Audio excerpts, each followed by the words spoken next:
Yazid को Yazid रहमतुल्लाह अलैह कहते हैं। आप यजीद को क्या समझते हैं? आप क्या कहते हैं? मैं तो मलून कहता हूँ उसको। कैसे? मेरी नज़र में वो लानती है। कैसे? वही लानत की वजह? क्योंकि उसने जिनसे अभी आप मोहब्बत का दावा कर रहे थे ना, उनकी शहादत में वो मुलव्विस है। कोई दलील?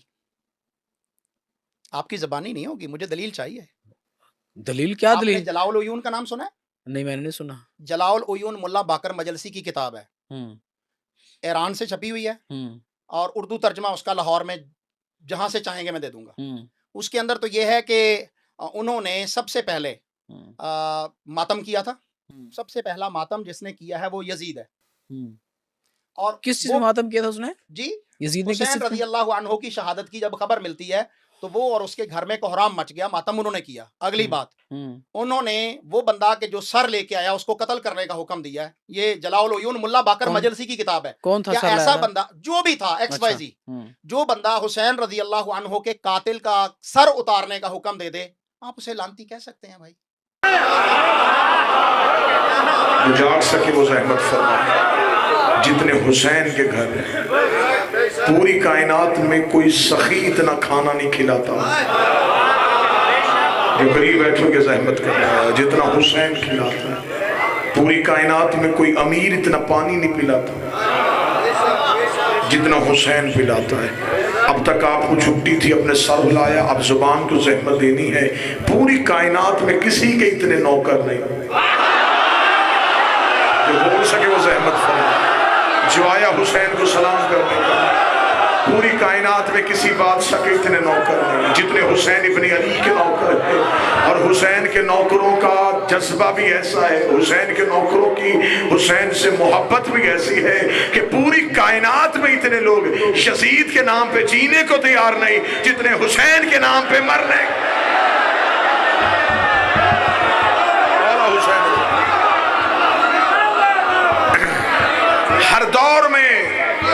हर दौर के यजीद ने कोशिश की शायद हुसैन छूट जाए।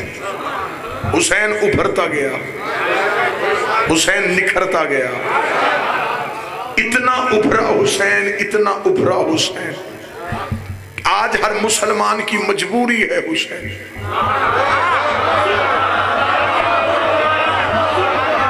मैं चौक में हूं, मैं बाजार में हूं, मेरे अहले सुन्नत भाई सुन रहे हैं, कोई भी हुसैन को छोड़ के जा नहीं सकता। बहुत बड़ी जंग जीत गया रसूल का बेटा। इमाम हुसैन अलैहिस्सलाम की करबला को समझो। आप अहले सुन्नत है, आप अहले सुन्नत रहे, अहले हदीस है, अहले हदीस रहे, समझे तो सही कि हुसैन की सच्चाई का नाम। इतनी बड़ी जंग जीत के गया है रसूल का बेटा।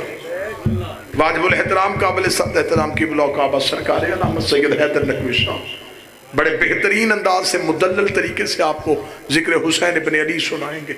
चंद तालिब इल्माना सी बातें आपकी गोश गुजार करना चाहूँगा। पूरी दुनिया में इमाम हुसैन अलैहिस्सलाम ने कैसा नक्शा खींचा। आज कोई मुसलमान इस पोजीशन में नहीं कि वो कहे कि मैं हुसैन को छोड़ दूं। आज हर कोई कहता है कि हुसैन और यजीद की जंग में हुसैन सही थे, यजीद गलत था। लेकिन मेरा अहले सुन्नत भाई एक कदम थोड़ा आ गया, सिर्फ यजीद गलत नहीं था,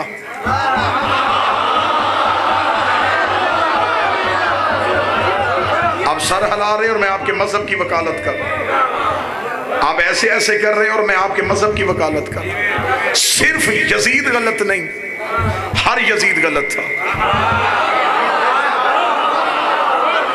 किसी जगह पे कोई कत्ल हो तो पहला सवाल फौरन होता है इनकी आपस में दुश्मनी क्या थी। एक लम्हे के लिए बाजार में आ ही गए हो तो आज तय करते हैं हुसैन और यजीद की दुश्मनी क्या थी। इमाम हुसैन ने न तख्त मांगा, न हुकूमत मांगी, न जगीर मांगी, फिर क्या था? यजीद चाहता था हुसैन बैयत करे और हुसैन कहते थे मैंने नहीं करनी। आपने ध्यान मेरी तरफ कर। यजीद चाहता था हुसैन बैयत करे, हुसैन ने कहा मैं नहीं करूंगा। अब मौलवी से पूछे इनमें से सही कौन था, वो कहेगा हुसैन, गलत कौन था, वो कहेगा यजीद। इसका मतलब तू पहले ही जीने पे मान गया कि जो मासूम से बैयत मांगे वो गलत होता है। बादशाह हुसैन ने हाथों को सौंपा। आकाज़ादी ये जो हाथ उठ रही है हुसैन के मुकदमे पे, इसका मतलब तू मान गया जो भी मासूम से बैत मांगे वो गलत होता है। अब आज के बाद मेरा सुन्नी भाई तहकीक करना, जिसने हसन से बैत मांगी वो भी गलत था, जिसने अली से बैत मांगी वो भी गलत था। दूसरा, तफ्तीश करने वाले अदारे सवाल करते हैं कि कातिल और मकतूल की दुश्मनी नई थी या पुरानी थी। ऐसा है या नहीं? ये इनकी दुश्मनी थी या पुरानी है? मैंने तारीख की आंखों में आंखें डाली तो मुअर्रख के चेहरे पे पसीना आ गया। मैंने कहा क्या हुसैन और यजीद की दुश्मनी नई थी? उसने कहा नहीं, पुरानी थी। मैंने कहा क्या पुरानी थी? उसने कहा यजीद के बाप की हुसैन के बाप से भी जंग हुई थी। खोज तो निकालो, कत्ल कहां से निकल रहा है, कत्ल की वजह क्या है? यजीद के बाप और हुसैन के बाप में भी आपस में जंग हुई थी, जिस जंग को मुसलमान ने फरामोश कर दिया कि हम नहीं मानते इसमें कौन हक में था कौन गलत था, हम इस पे बहस नहीं करते। अगर तुमने उस जंग में बहस नहीं की तो तुमने यजीद को गलत क्यों कहा?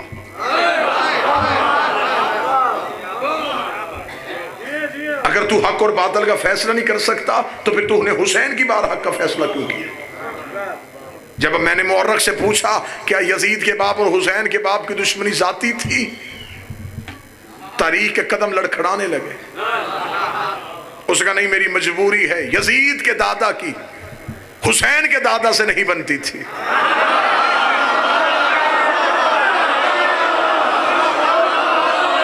इसका मतलब दुश्मनी नहीं तो नहीं, दुश्मनी पुरानी थी। यजीद का दादा हुसैन के दादा का मुखालिफ था। मैंने कहा चल मुझे बता इस मुखालफत की वजह। तारीख ने कहा इस मुखालफत की वजह ये थी, यजीद का दादा चाहता था कि रसूल कलमा हक ना बुलंद करे, हुसैन का दादा चाहता था कि मोहम्मद रसूलुल्लाह पढ़ा जाए। मैंने कहा अच्छा तो इसका मतलब है कि लड़ाई की वजह मोहम्मद रसूलुल्लाह था, उसका दादाओं के दरमियान मोहम्मद रसूलुल्लाह था। लेकिन जब बात हुसैन के बाप और यजीद के बाप पे आई तो फिर मौजू अली वलीउल्लाह था।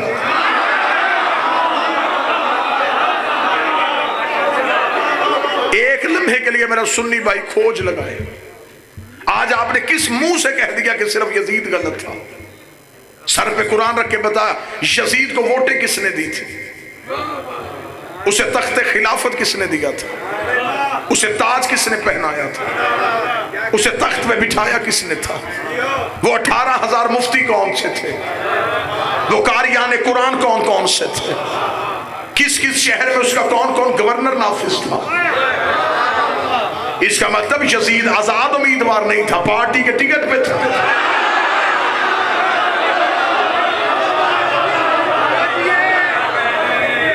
आज तूने कह दिया हुसैन सही यजीद गलत। सिर्फ हुसैन सही नहीं, सारे हुसैन सही। किबला हैदर नकवी साहब तशरीफ फरमाए, मुझे मजहब आले मोहम्मद की कसम है सिवाय शियों के कोई यजीद पे लानत कर ही नहीं सकता। मैं चौक में हूं, मैं चौराहे में हूं, मैं गलत कहूं मुझे दोबारा मिंबर पे ना आने देना। कोई बंदा अपने मजहब की चार दीवारी में रह के यजीद की हुकूमत को गलत साबित करके दिखाए।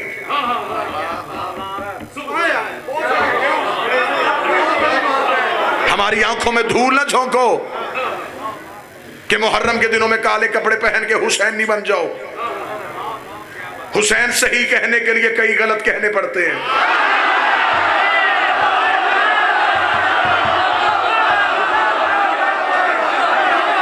सिर्फ हुसैन सही, बस हुसैन सही नहीं। हक का साथ देना तो मेरा सुन्नी भाई पूरा दे। मैं चौक में खड़ा हूं, इतनी खुली बात करने लगा हूं, इसके बाद कोई सोचने की गुंजाइश नहीं रहे। कोई बंदा अपने मसलक की चार दीवारी के अंदर यजीद की हुकूमत गलत साबित करके दिखाए। मैं जुमला तब्दील करने लगा हूं, यजीद पे लानत करने के लिए अली वलीउल्लाह पढ़ना जरूरी है। मौला हुसैन इन हाथों को सलाम। कैसे हुकूमत गलत थी यजीद की, मेरे बाद भी मैं ही हूं, इनकी ताईद हासिल करना चाहूंगा, मेरे हम अकीदा है। यजीद की हुकूमत कैसे गलत थी आप बताएं। आपने नबी के बाद खिलाफत का पहला असूल क्या अपनाया था? मुसलमानों ने नबी के बाद खिलाफत का पहला असूल बनाया था अजमाए उम्मत। तुमने वोटों के जरिए नबी का खलीफा बनाया था। अगर तुमने नबी का वोटों से खलीफा बनाया तो यजीद के पास वोटें थी। क्या यजीद को वोटें नहीं पड़ी? यजीद को भी वोटें डाली गई। पहले खलीफा को तो सिर्फ मदीने के लोगों ने खलीफा बनाया था। यजीद ने तो दुनिया के तीसरे हिस्से से वोटें ले ली थी। तो अगर मदीने के लोगों का बनाया खलीफा ठीक हो सकता है, तो दुनिया के 3 हिस्से से जिसने वोटें ली हो वो खलीफा क्यों नहीं हो सकता? तुम्हारे पास खिलाफत का दूसरा असूल है, पहला जाता हुआ दूसरे को नामजद करके जाए तुम उसे भी मान लेते हो। यजीद के पास ये असूल भी था, उसे उसका बाप जाता हुआ नामजद करके गया था। अगर नामजद किया ठीक हो सकता है तो फिर यजीद की हुकूमत गलत क्यों? तुम्हारे पास खिलाफत का तीसरा असूल शूरा कमेटी, तुम 6 बंदों की कमेटी के फैसले के साथ भी नबी का खलीफा बना लेते हो। यजीद के पास ये असूल भी था, इसे 6 बंदों की कमेटी नहीं 18,000 मुफ्तियों से फतवा लेनी गई। तो फिर आज मौलवी किस मुंह से कह रहा है हुसैन सही है यजीद गलत है, हुसैन सही है यजीद गलत है? कब्र की 4 दीवारें हैं, कफन में जेब कोई नहीं, कब्र में अलमारी कोई नहीं, मर जाना है, फरिश्ते रिश्वत नहीं लेते। हक की बात कर, हक की बात अपने बच्चों को सुना के जा। अगर हक सुनाना तो पूरा सुना, मान के हुसैन सही था, अजमा गलत था, हुसैन सही था, नामजद करना गलत था, हुसैन सही था, कमेटी बनाना गलत थी। तुझे आखिर में मानना पड़ेगा गदीर सही था, सकीफा गलत।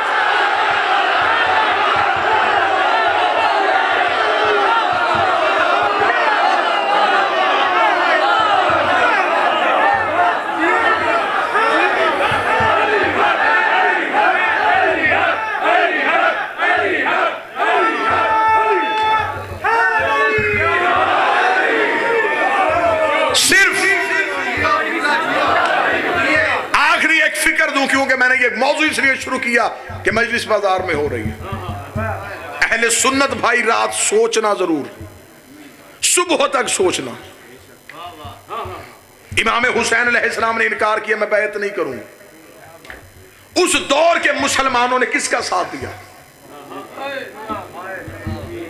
तू हमें कहता शियों ने कत्ल किया, उस टाइम तो शिया नहीं थे।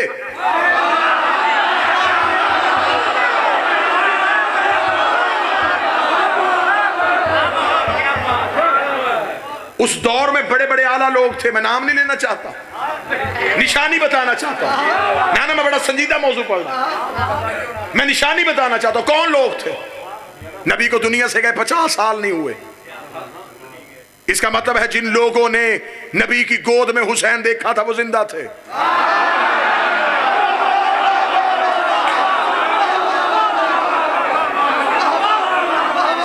जिन लोगों ने नबी की पुष्ट पे हुसैन देखा था वो जिंदा थे। जिन्होंने नबी की जुबान से हुसैन और मिन्नी वाली हदीस सुनी थी वो जिंदा थे। जिन्होंने ईद वाले दिन नबी को कांधों पे हुसैन देखा था वो जिंदा थे। जब वो जिंदा थे उन्होंने हुसैन का साथ क्यों नहीं दिया? अगर तू कह दिया था मुझे 72 में दिखा।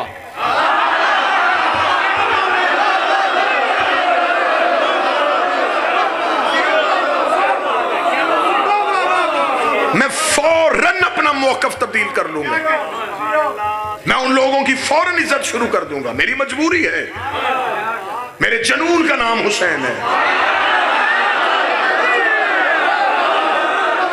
मेरे इश्क का नाम हुसैन है। मुझे तो हुसैन की फहरिस्त में वो बंदों के नाम दिखा, मैं फौरन उन्हें मानूं।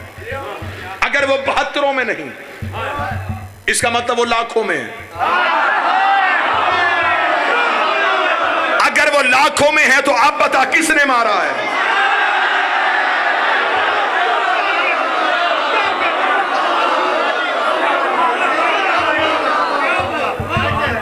सच्चाई पढ़ रहा हूं मैं मिंबर पे,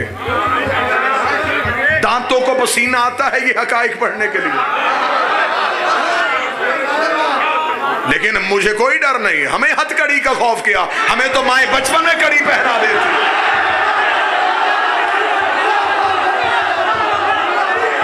हमें मौत से डर कोई नहीं।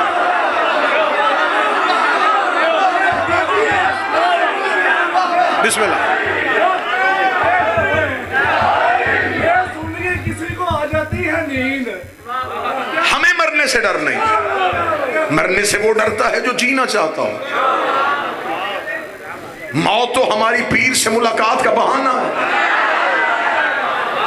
हम तो रहबर से मिलना चाहते हैं। लेकिन हकाइक मेरे सुन्नी भाइयों सुनो, समझो और इनका सामना करो। उस दौर के मुसलमान कहां थे? यह भी नहीं हुआ कि इमाम हुसैन का कत्ल अचानक हो गया कि 26 रजब को हुसैन ने इनकार किया, 28 रजब को कत्ल हो गया। नहीं, 26 को इनकार किया, 28 को वतन छोड़ा। वो लोग मदीने में थे, हुसैन के साथ क्यों नहीं निकले?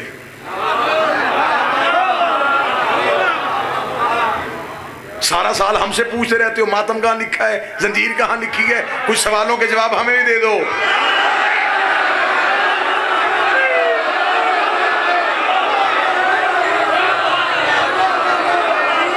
और हम इतने सादा लोग हैं, चिट आती है फौरन जवाब शुरू। मातम यहां लिखा है, मातम वहां लिखा है, तूने करना कर, नहीं करना ना कर।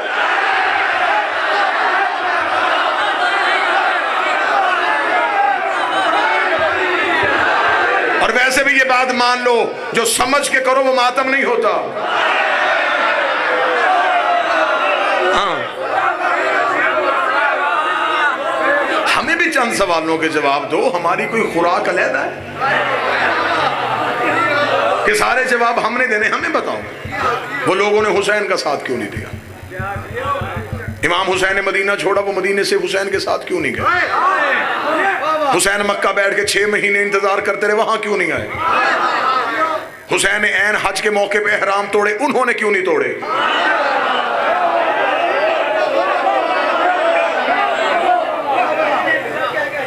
26 रजब को इनकार हो रहा है, हुसैन ने कहा नहीं करूंगा। और क्या कहने मेरे बादशाह तेरी नहीं के?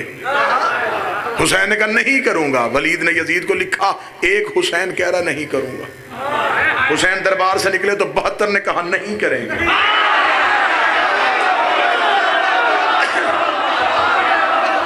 वो 72 करबला में आ गए। यजीद ने 72 मारने के लिए 9 लाख बंदा भेज दिया कि 72 मार दो, नेज़े देता हूं, तलवारें देता हूं, हुसैन की नहीं हमेशा के लिए खत्म कर दो, ताकि दोबारा कोई हमारे सामने नहीं ना कहे, दोबारा कोई हमारे सामने नहीं ना कहे। क्योंकि यजीद के कान में नहीं सुनने का हौसला ही नहीं था। उसने 72 नहीं के जुर्म में कत्ल कर दिए, लेकिन 72 का कत्ल होना था। वो नहीं करबला से ऐसे उभरी, वो कायनात के कोने कोने में चली गई। अब वो नहीं हमारे खमीर के अंदर आ गई है। अब हमें बंदे कहते मैनस ना करवाओ, हम कहते नहीं करवाएंगे। मातम ना करो, नहीं करेंगे। जंजीर ना मारो, नहीं मारेंगे।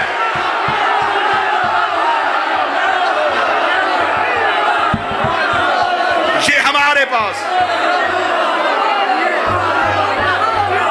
ये है हमारे पास। हुसैन की नहीं, हमारी नहीं तुम हाँ में नहीं बदल सकते। जुलूस रोको, नहीं निकालेंगे। मातम छोड़ो, जंजीर ना मारो, अलीउन वलीउल्लाह ना पढ़ो।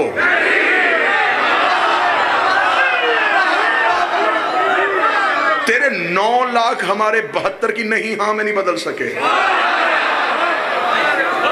तो आज तो हम तादाद में ज्यादा हैं। क्यों नहीं उस दौर के मुसलमानों ने हुसैन का साथ दिया? फजाइल पढ़ रहा हूं। इमाम हुसैन अलैहिस्सलाम के साथ क्यों ना निकले? 72 की फहरिस्त में उनका नाम नहीं है। अब आओ तुम्हें बताऊं हुसैन के जंग लड़ने का तरीका, हुसैन की हिकमत अमली। कितना बड़ा शुजा था मेरा बादशाह हुसैन। ये हकायक मिसम भाई हैदर नकवी साहब मिंबर पे खड़े होकर बादशाह हुसैन की इज्जत की कसम, मुझे ये भी खबर है कि दौर कौन सा है, लेकिन मुझे ये खबर है जो फौजी महीने में 1 तनख्वाह ले वो धरती से वफा करता है। हमें हुसैन दिन में 7 तनख्वाहें देता है।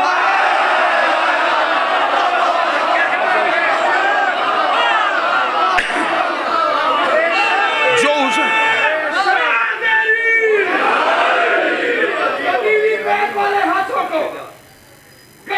बैठ वाले हाथों को बुलंद करके कुरान पढ़ो।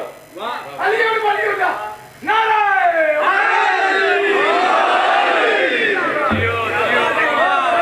फिर चाहिए कि मिंबर से हकीकत पढ़ो। अब मैं बताऊं हुसैन की हिकमत अमली क्या थी। 4 कत्ल इससे पहले मदीने में उम्मत ने किए, छुपा दिए। फजाइल पढ़। पहला कत्ल रसूल का हुआ, कातल छुप गया। आज कोई कत्ल खोलने के लिए भी तैयार नहीं। कातल का नाम लेना तो दूर की बात है, कोई कत्ल लफ्ज कहने के लिए तैयार, क्योंकि साजिश के तहत हुआ था। कातल छुप गया। बतूल का कत्ल दरवाजे पे हुआ। मैं फजाइल पढ़ूंगा। कातल छुप गया। अली को मस्जिद में बदमाश के जरिए कत्ल करवाया गया। ये नहीं बताया कि असल कातल कौन था, तलवार कहां से आई थी, जहर किसने भेजी थी, लालच किसने दिया था। कातल छुप गया। हसन का कत्ल मदीने में हुआ। ये नहीं बताया कि जहर कहां से आई, तीर किस किस छत से आए, कपड़े का इशारा किसने किया था। कातल छुप गया। 4 कत्ल सैयदों के मुसलमानों ने छुपा दिए। अब मैं हुसैन की हिकमत पढ़ने लगा हूं, आखिर तक मुझे ताई चाहिए। ये था हुसैन के लड़ने का अंदाज। हुसैन 4 के कातल घेर के करबला ले आया। बैठा है कोई बंदा हुसैन सुनने वाला, बैठा है कोई गाजी का नौकर, कोई हुसैन का वफादार।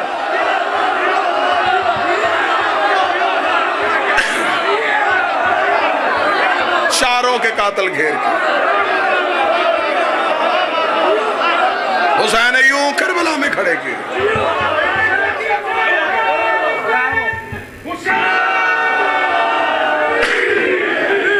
हुसैन से मदद है तो बोलो, हुसैन से मदद है तो बोलो। अली और वलीउल्लाह नारे हैदरी। 9 लाख में हथेली जैसे मैदान में हुसैन ने किसी को झाड़ी का सहारा लेने का भी मौका नहीं दिया।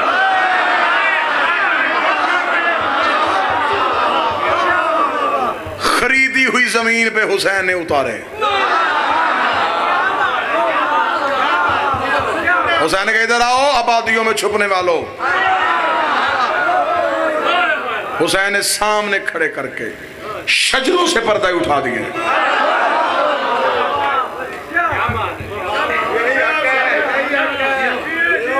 जब 72 हुसैन के साथ आए थे, हुसैन ने उधर की जंग की हिकमत अमली बदली, इधर हुसैन ने करम की पॉलिसी भी बदल दी।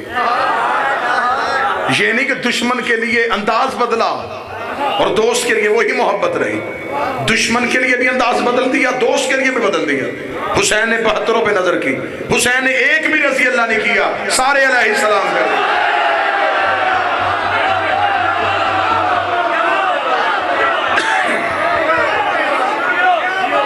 हुसैन ने कोई किसी कबीले से उठाया, कोई किसी कबीले से उठाया, कोई किसी कबीले से उठाया। हुसैन का साथ देना है तो फिर हुसैन का खुल के साथ दो। मरना है, सांसों का यकीन कोई नहीं। हलक में जो डोरी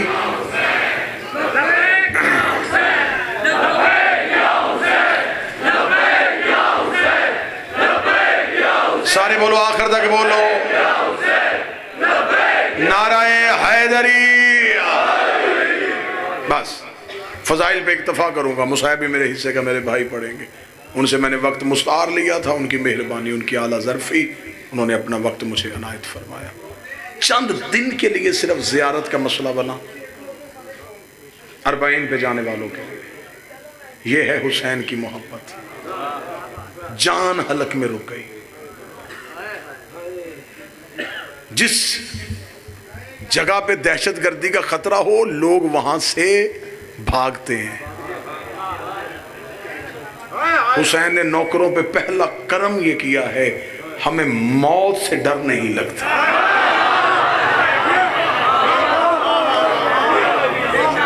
बड़ी साजिश हुई, बड़ा मनफी प्रोपेगेंडा हुआ, वहां ये हो जाएगा, वहां ये हो जाएगा। एक भी काफिले सलार से एक भी जायर ने पासपोर्ट वापस नहीं मांगा। उन्होंने कहा बता कब जाएंगे, बता हम कब जाएंगे। ये तो आज ज़ियारत के लिए आसानी पैदा हो गई है ना, कि आज ज़ियारत आसान है, आज पैसे दो, फ्लाइट पकड़ो, जाओ करबला, हुसैन का सलाम करो। अब्बासियों का बादशाह आया था, मलाउन था नाम उसका, मतवक्कल था। इसने आते ही कहा, इसने कहा मैं करबला की ज़ियारत बंद करना चाहता हूँ, ताकि कोई करबला हुसैन के सलाम के लिए ना जाए। इसके मशीरों ने इसे कहा कि हर दौर की हुकूमत ने बड़ी कोशिशें की हैं, कब्र हुसैन पे हल चलाए गए हैं, फुरात का पानी छोड़ा गया है, ज़ियारत हुसैन नहीं रुक रही। इसे कहा मैं पॉलिसी तब्दील करता हूं, टैक्स इतना लगा दो कि कोई भी हुसैन का नौकर इतनी महंगी ज़ियारत सुन के करबला जाने का सोचे भी ना। अगले दिन ऐलान हो गया, टैक्स बढ़ गया है जी, जो ज़ियारत हुसैन के लिए जाएगा इतना टैक्स सरकारी खजाने में जमा करवाएगा। अगले दिन अब्बासी बादशाह के तख्त के सारे ही पाए टूट गए जब उसने देखा उसके शहर की सबसे गरीब औरत सबसे पहले आ गई।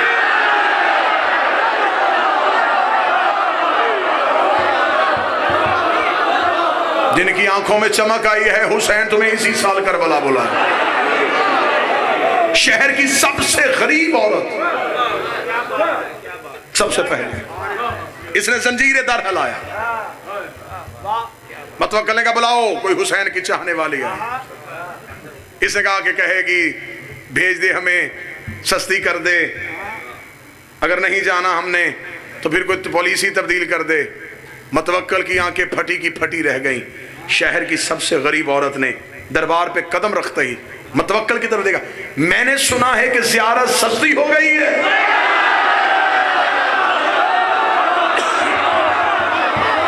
उसने कहा बीबी शायद तूने मुनादी की निदा नहीं सुनी, मैंने तो ज़ियारत महंगी कर दी है, टैक्स में इजाफा हो गया है। इतना कहना था, बुढ़िया देख रही, जल्दी बता कितना, जल्दी बता कितना टैक्स हुआ है। उसने बताया, जल्दी से उसने चादर की गिरह खोली, उतने ही दिरहम निकाले, मतवक्कल के सामने फेंक दी। अब मैं जाऊं करबला, अब मैं जाऊं करबला।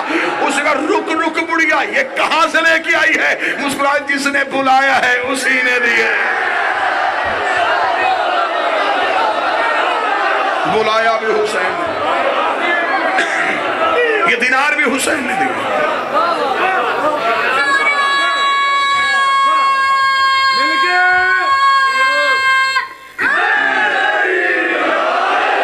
इसका बुढ़िया वापस जा, कल बताऊंगा क्या करना है। इसे मशीरों को बुला के कहा, उन्होंने कहा तुझे तो पहले कहा था हुसैन की ज़ियारत नहीं रुक सकती। इसका मैं रोकूंगा, अब टैक्स नहीं लगेगा। अब जो हुसैन की ज़ियारत के लिए जाएगा वो एक हाथ कटवाएगा। अब मैं देखूंगा कटा हुआ जिस्म लेके कौन जाता है। ऐलान हो गया, टैक्स खत्म, एक हाथ कटवाओ, हुसैन की ज़ियारत के लिए जाओ। अगले दिन मतवक्कल अपनी मौत फिर मर गया। वही बुढ़िया औरत अपना हाथ सर पे रख के आ गई। जो नहीं बोल सका बुढ़िया का सवाल सुनाऊं, आके कह दिया मैंने सुना है कि ज़ियारत मुफ्त हो गई है।